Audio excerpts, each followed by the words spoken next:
Buckminster Fuller once likened our Earth to a spaceship containing everything necessary for human existence.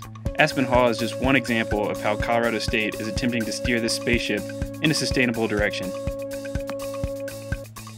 Now let's start our tour from the Construction Management Department heading southwest across campus. Our destination, Aspen Hall, is a 61,000 square foot residence hall centrally located on the CSU campus. Aspen Hall was constructed in 2009, achieving a LEED Gold certification. Before we go inside, let's take a quick look at the thermal plant, the powerhouse behind Aspen Hall.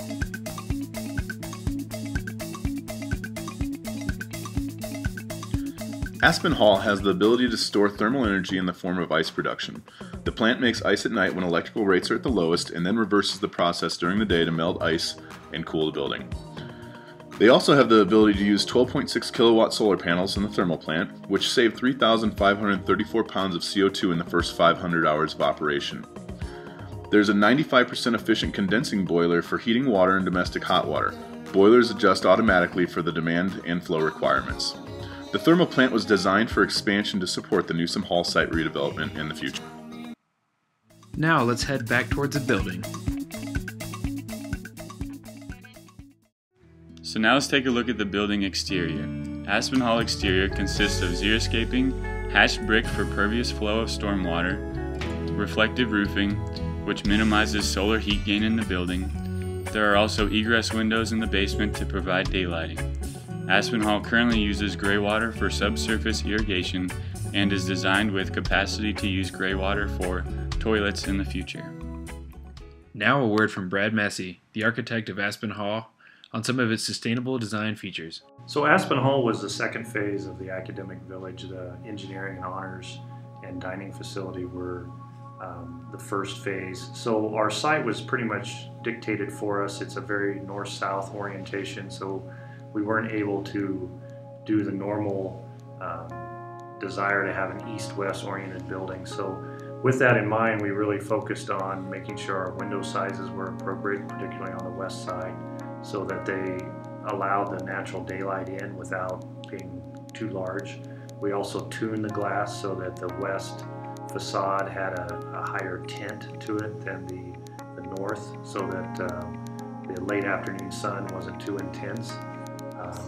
Some of the other features, here you can see the smaller windows, punched openings, and then we have the lounge space and the studies on the ends. Those have solar shading on the exterior to prevent that midday sun from hitting it directly.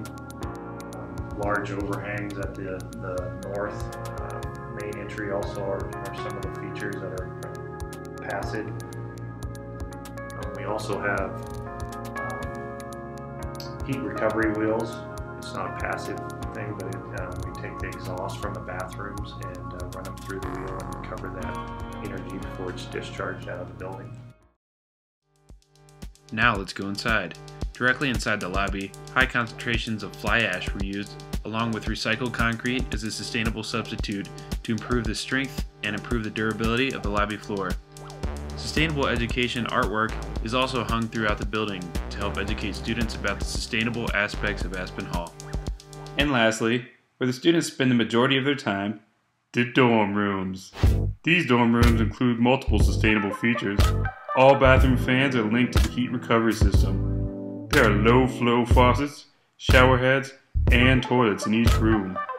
There are programmable thermostats in each room that are linked to interlocking windows.